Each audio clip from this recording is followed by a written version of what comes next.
ko miri kam wade min ko mi subi ko fi bay mi ala dingai binomi aduna e jude mun min ko miri ko do mi fala min ko miri kam wade min ko mi subi ko fi bay mi ala dingai binomi aduna e jude mun min ko miri ko yidde mada jara nimmi wartade ko be kali fof mi nyaagi mama ngaccabi enangam minanga manjade enangam minanga mangonde asubi mi subi masti nyama dokam bernde mami tambo mi wakko mi rondo ne yidde mende lara ni galleji ne yidde mende lara ni kalesi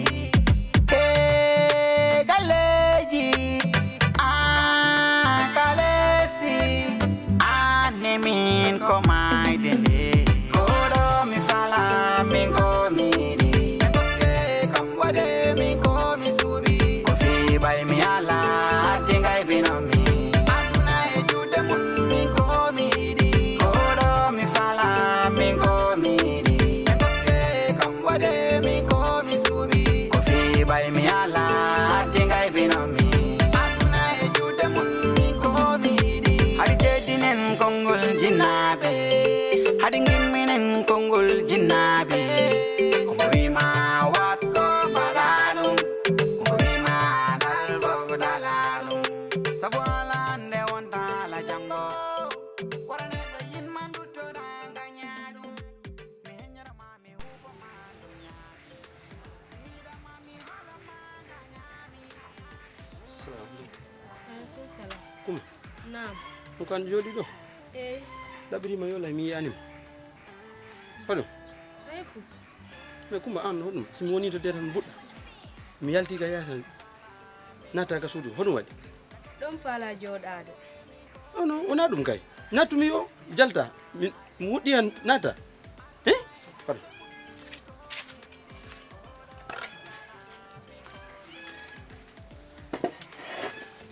Kumba, Naam. kum fal halna kam problème, ko dum woni problème. Ay fus. Non, on a eu un halfus. S'il te plaît. Halam c'est un tami problème on. Parce que min faut avoir de partager quoi. C'est des problèmes. Ala halna kam ya kam ko woni problème am. Ay fus. S'il te plaît uncle. On a eu un halfus.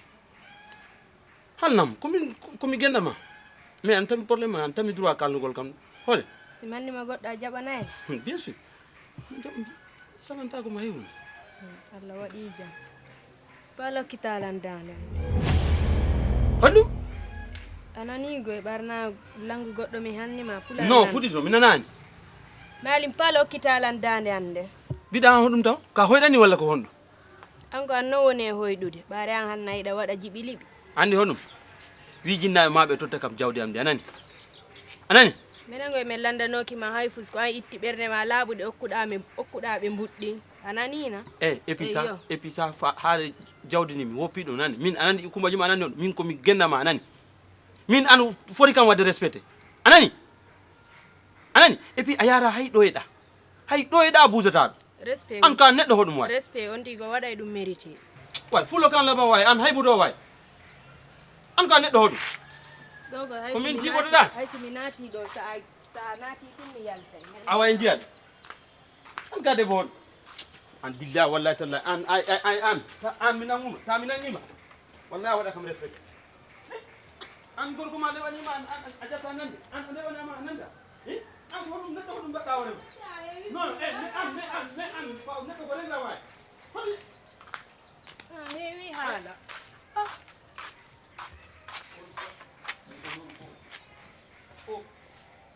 okone hay an wona ɗum kallanmami ni ɗo Kumba wawtala hakkude jam mi wawta An- haala kam an- fiyalla est-ce que- e nelaɗo an ka neɗɗo hoɗum an he Kumba et puis ɗo a busata ɗo anani ɗo a busata ɗo galle ɗo force joɗota ɗo force welima mettima ɗo jottoɗa awan hiyayni sa nani goɗɗo no jooɗo ta dewgal ngal ko welu iya fado bo mi joɗo jimma ma ɗo jottomi an ka neɗɗo oɗo an wara joɗade jimma gende ma an ko mi nata wuɗɗa mi wuɗɗa nata debbo o anni e galle nani a yi gorko e debbo no jooɗi ɗo ta gorko waɗu mérité jooɗideede min mi waɗani warila haala min mi fi waɗani allah mérité nela ɗo min mi wattuɗo waɗani worande mérité no muusa fi allah wallorande awa a murto ɗo yutundu pi hay gorko no min ni a yita ɗum allah ma ɗum e galleji kalesi ane min ko mayde nde koɗo mi fala min ko miɗi en gokke kam waɗe min ko mi suuɓi ko fiɓay mi ala hadde gaybinomi. Allô, chérie Coco. Ça va, tu vas bien? Ça va et ta journée? Ça va, alhamdulillah, mon cher. Tout va bien. Ça va, mi yoni hima jam tan gonɗa? Alhamdulillah, ça va. Hono toon? Ça va tampere tan. Kori wulani comme kolda ni? Oh, no wuli. En tant que zona toɓi kay. No wuli trop même. Mi yewnirima noon. Ça va? No rogi? Ça va, jam tan boni mon ɗo.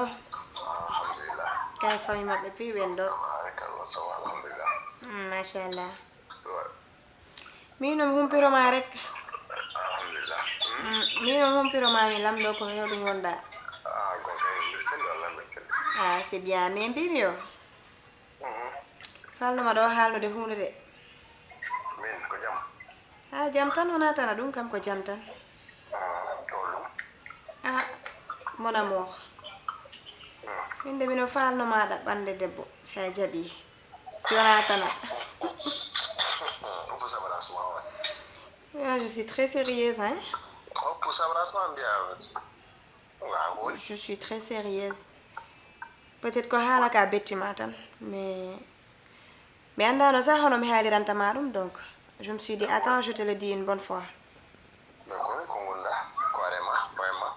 Ah, nana andi ça fait maintenant 1 an ene ɗiɗo en mbaɗi mariage, n'est-ce pas? Donc depuis nden ha joni hay goto en keɓani ɓiɗɗo.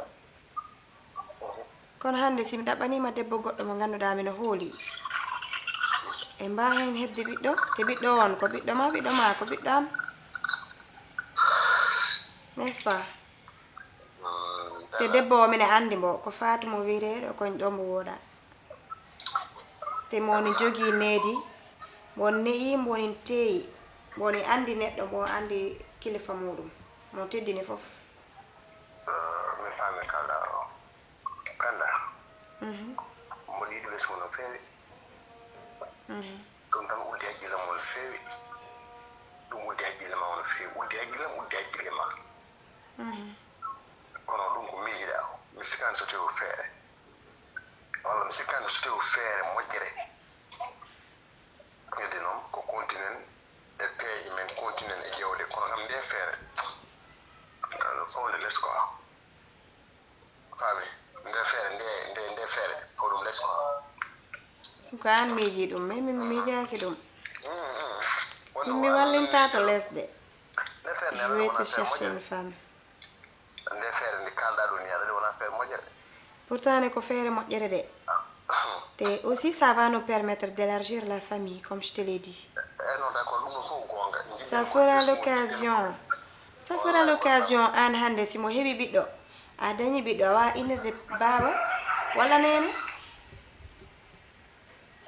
Wallahi ko ɗum miijiɗom jemme ñalawma somi lelima ni mi ɗaani ngo ɗum koyɗen ɗum fof ɗum mi yidda ñalawma ɗo kono resde debbo hono ma gadda ɗum sababu nde yo ɓe dañi ɓesgo no en jaggani haqqillam dal.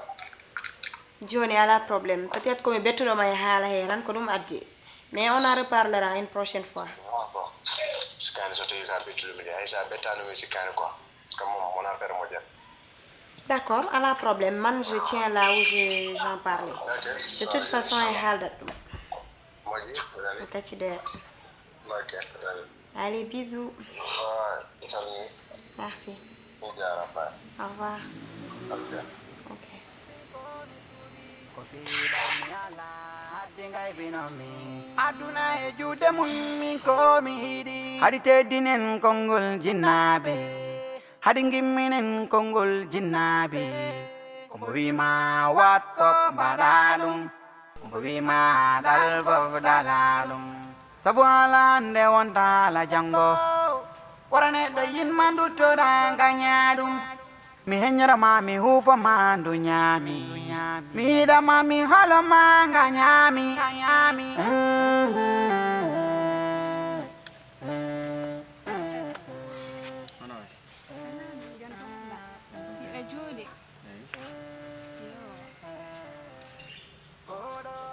Tati, mi faala yewtude. koɗi ko jaam Ko jam bolo. Jam tan. min hetti Tati. Min nde mi heɓi ko muusinam de. Si mi haalima muusannam hade mi fenanima. Tati situation ji men woni muusinande trop. Sabuna a yiɗi probléme ɗi gonduɗa. Te an kala ko muusima minen ɗum muusanmi. Kala ko wonduɗa hari no woni probléme heɓuɗa yo probléme tati hari ko probléme e minen. Andi hande min ko an mi heɓi an e nene baba alaga yima probléme je mayram no waɗi affecté de trop nene sago am ɗum yaari tani. Andi gonga noon ko mesalal cukol ɗum hoccal ɗum mawɗo kadi hoccal ɗum faami nene andi hande ɓallum ko mawɗo mo wondi e tension ɗi probléme ɗi no ɓuura ɓeydude probléme ji santé ji makko ɗi sabuna tati kala ko muusima no muusime. Jeynabo kala ko muusi kam ɗi muusi on ɓen pourquoi kala ko weeli mi welta on wona ɗum tati ko hoɗum andi neɗɗo si tawi ɗa faala goɗɗum hiɗa foɗondira henɗake accu waalo haala foto sabuna anda fi honde ɗi probléme ji andi anda ko Allah maranima an hiɗa andi gili mayram serti e seydo nena yano darede baba mayram ɗum fof fi an e mayram wonɗo kono ayi baba mayram sali mo jaɓani par ce que onon an e mayram ko waɗɗon kon woni moƴƴani. Imagine kanko kadi ɓati on etike fuɗɗondirɗe e makko kanko kadi o salto jon himmoni mo salimo o faalaki te andi mum ko kala ko andanta ko dewgal si jinnaɓe ɓen faalani min ndengal Allah so tawi ko min mi acca ɗum ko an min mi accata koni tati jinnaɓe faalaka wona min mbino faala mayram koni tati jinnaɓe faalaka tati miijo situation nena min nde mi joganima solution ɗo mi anda noon solution tati wona mayram tum woni debbo o saare koɗum paalɗa ɗon haalde komi faalama ko haalande min nomi jogui sehel kefñowo moƴƴo ɗon nomi hoolimo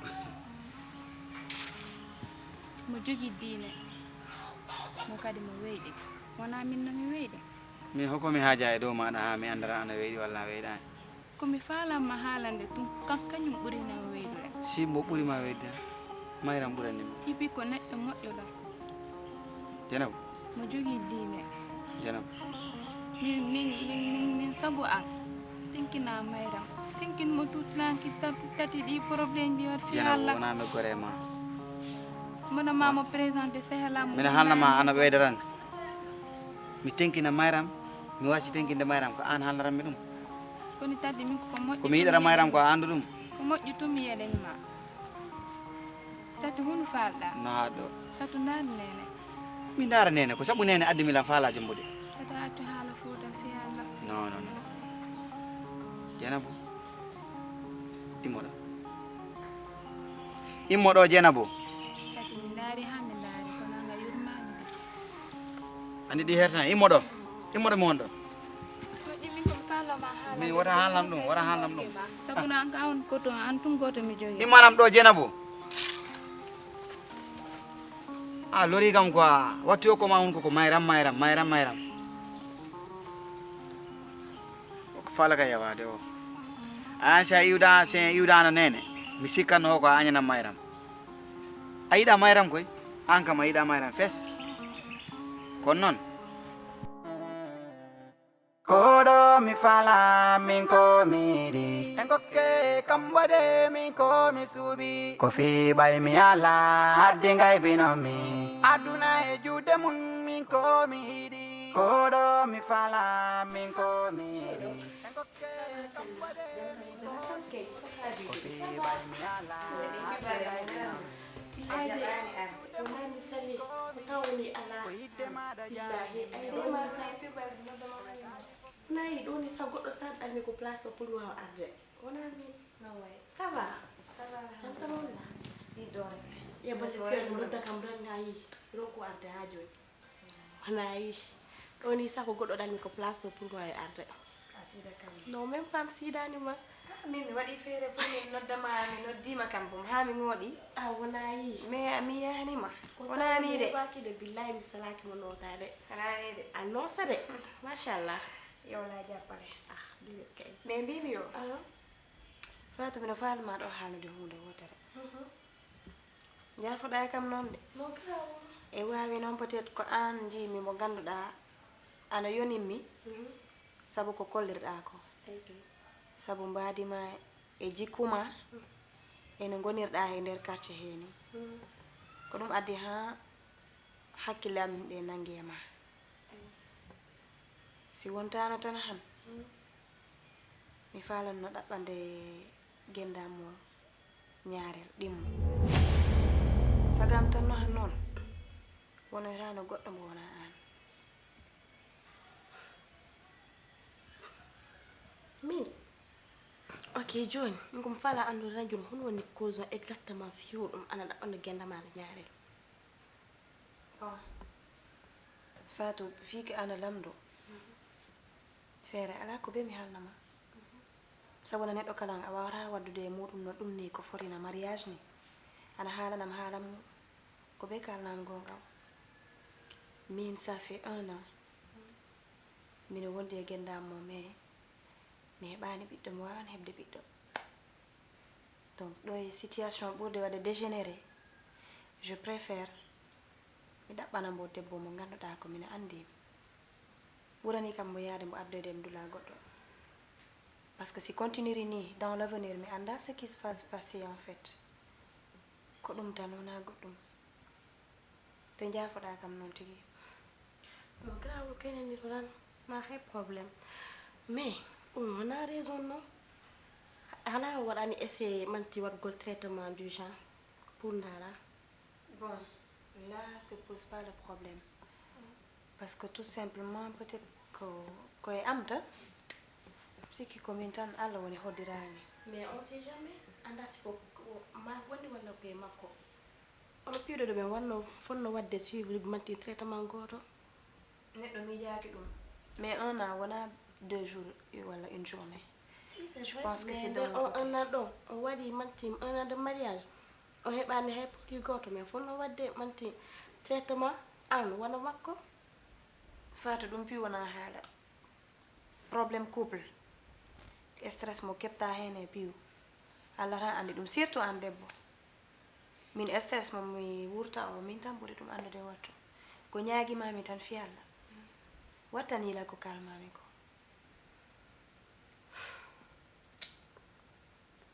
ok ala probléme ni mi waɗama okkude réponse joni a yaforo kam tan ha simi hoori simi walima mantimi hande jeganayam mo tan waɗa mais promets-moi de revenir dans les plus brefs délais s'il te plaît ala hay probléme si Allah jaɓi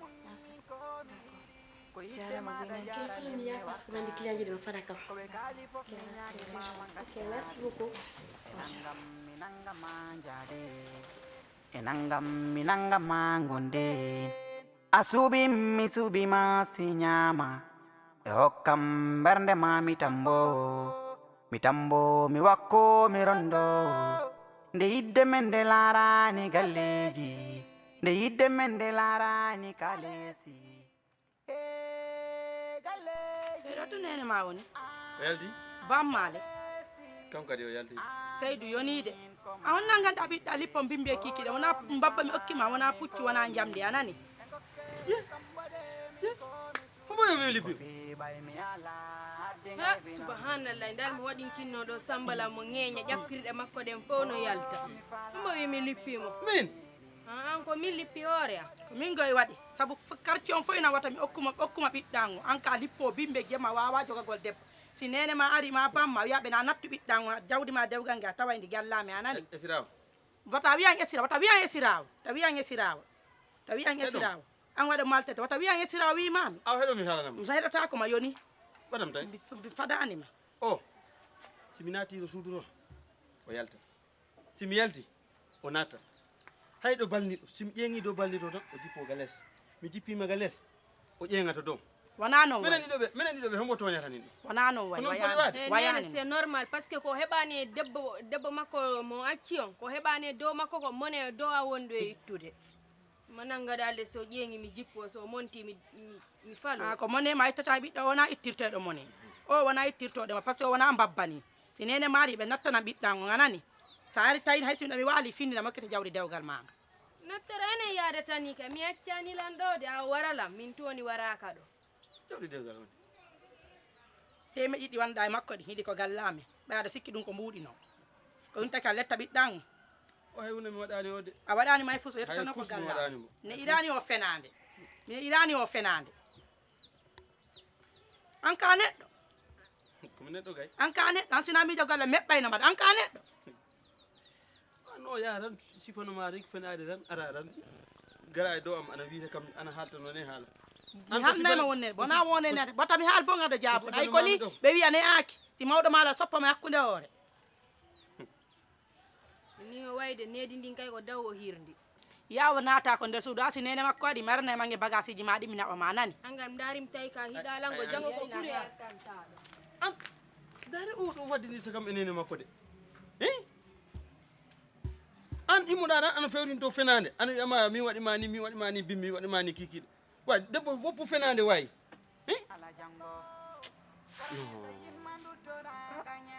min kay mi anda hoɗum kawrumide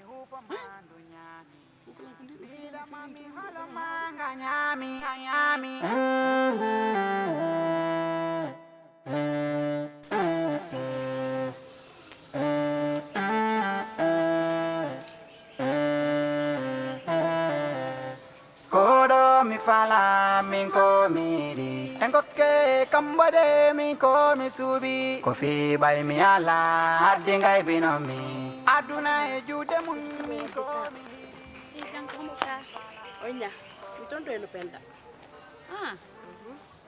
witiri maro ɗo haala mais ko fuɗɗi wadde affaire de galanterie di jonge nu waɗa affaire ji makko ɗi renda genre ni ak ni nangam sangam kono mi yeehi toon min nimo waw ala probléme andi minen mi yami retourno mi yami lebde jinnaji am ɓe ha para ok komi yeehi toon ko ina mo wakke ala probléme nasi joni modi ma wawi arde wona géré mi d'accord ala probléme est ce que ɗum no waɗi sir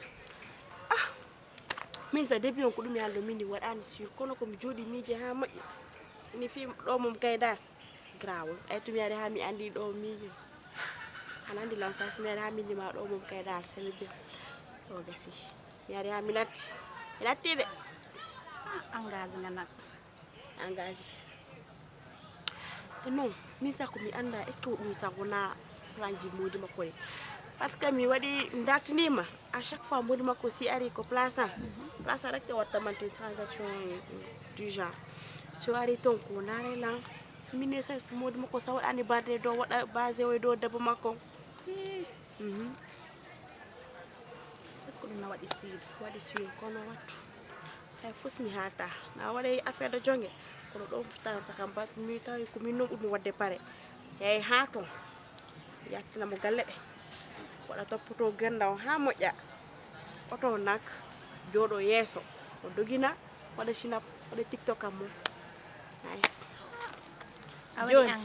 waɗi engagé de mais en tout cas min dal kan konti ko not mo tonde kono hay kunde ka ay gita Le yidde mende lara ni kalesi galeji